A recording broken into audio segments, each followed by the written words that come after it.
नमस्कार मित्रों, मैं पंडित नीति शास्त्री आप सभी भक्तों का आज के एपिसोड पर हार्दिक स्वागत करता हूं। आज मैं आपको पितृदोष दूर करने का एक ऐसा उपाय बताने वाला हूं जिसको करने के बाद आप हमेशा के लिए पितृदोष से छुटकारा पा सकते हो। बहुत सारे भक्तों के प्रश्न आते हैं कि गुरुजी, हम बहुत लंबे समय से अपने घर में पितृदोष से पीड़ित हैं,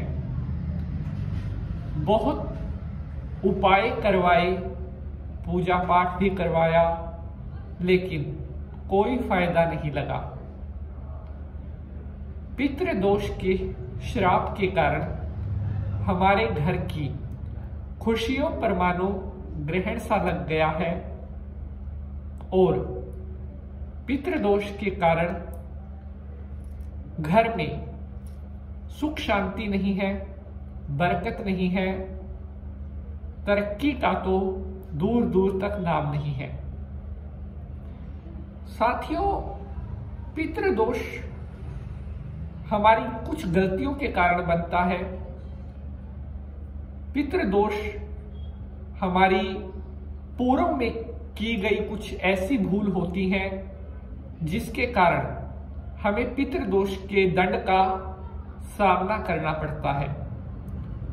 और अगर पितृदोष का निवारण समय रहते ना किया जाए तो यह बढ़ता जाता है और आने वाले टाइम के साथ बड़ी बड़ी समस्याएं हमारे लिए लेकर आता है। पितृदोष के कारण परिवार में बीमारियों का बढ़ जाना, लड़ाई झगड़े होना, कोर्ट कचहरी का केस होना, जमीन जायदाद से जुड़ी हुई लड़ाइयां होना, शादी ब्याह में रुकावट, ये पितृदोष के कुछ बहुत बड़े लक्षण होते हैं। कई बार तो पितृदोष जब हद से ज्यादा बढ़ जाता है तो पशुओं में बीमारियां आने लगती है, या घर में अगर दूध देने वाले पशु रखे हुए हैं वो पशु बीमारियों से मरने लगते हैं अगर पितृदोष ज्यादा बन रहा है। सगाई होकर टूट जाना, ये भी पितृदोष की श्रेणी में ही आते हैं। इसलिए समय रहते पितृदोष का जो निवारण है वो करवा लेना चाहिए, जिससे आगे आने वाले भविष्य में पितृदोष का हमें नुकसान ना होवे। आज मैं आपको पितृदोष का एक ऐसा बहुत पुराना उपाय बताने जा रहा हूं जो शायद पहले आपने कभी नहीं किया होगा। और यकीन मानिए, अगर आपने एक बार भी इस उपाय को कर लिया तो आप हमेशा के लिए अपने पितृदोष के बंधन से मुक्ति पा सकते हो। बहुत मेहनत से, बहुत लगन से हम आपके लिए उपाय लेकर आते हैं। आपका भी फर्ज बनता है जो उपाय हम आपको बताते हैं उन्हें आप बड़े ध्यान से करें। तो चलिए विष्णु भगवान को प्रणाम करते हुए आज के एपिसोड को स्टार्ट करते हैं।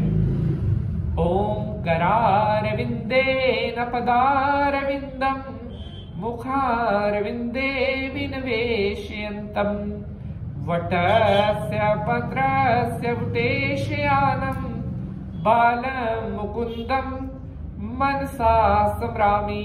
बोलिए विष्णु भगवान की जय। तो नमस्कार, सुस्वागतम, आभार। मैं पंडित नितिन शास्त्री आप सभी भक्तों का आज के एपिसोड पर हार्दिक स्वागत करता हूं। आशा करते हैं आप सभी स्वस्थ होंगे, मस्त होंगे और भगवान भोलेनाथ की कृपा आप सभी के ऊपर बनी रहे। प्यारे बंधुजनों, पिछले कई दिनों से मैं नोट कर रहा हूं, हमारे बहुत सारे भक्त लगातार हमसे एक ही चीज पूछ रहे थे कि गुरुजी, पितृदोष बहुत ज्यादा बन रहा है, इससे छुटकारा कैसे पाए। साथियों,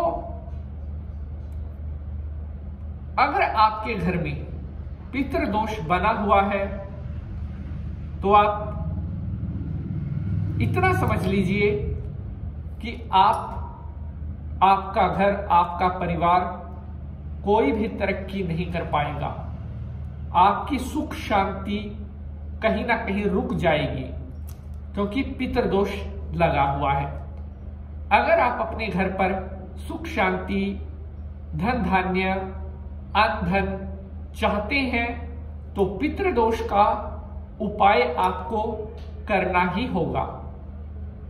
साथियों, जैसा कि आपने एपिसोड का टीजर देखा है,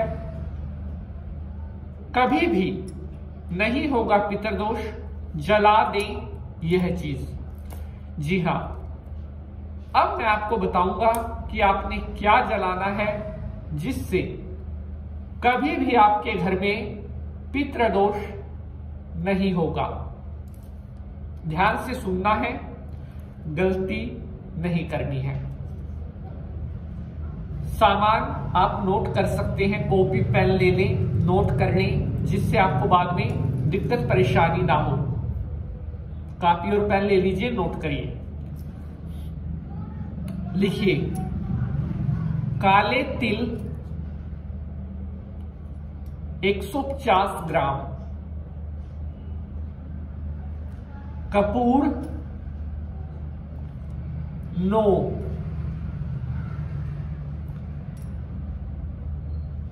छोटी लौंग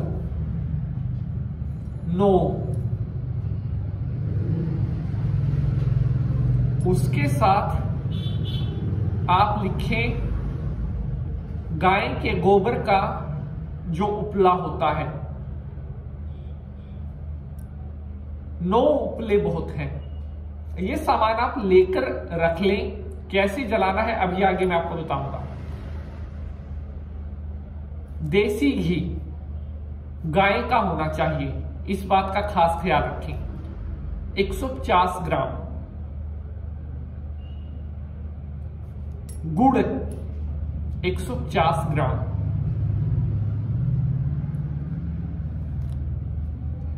ये सामान आप ले आए।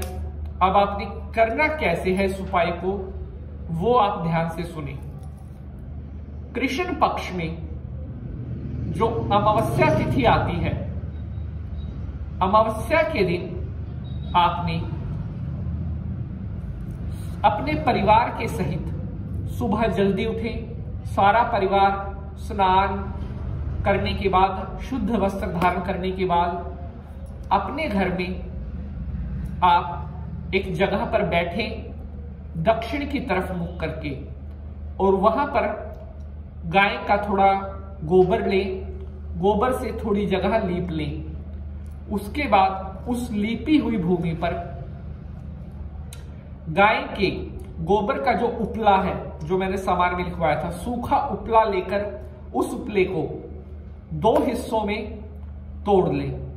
तोड़ने के बाद आपने एक हिस्सा जलाना है, एक हिस्से को आप रख लीजिएगा बाद के लिए। गाय का एक हिस्सा लेकर उपले का, उसके ऊपर आपने एक कपूर, एक लौंग और थोड़ा गाय का घी और थोड़ा गुड़ और थोड़े काले तिल, ये आपने रख देने हैं। और उस उपले को आग लगानी है।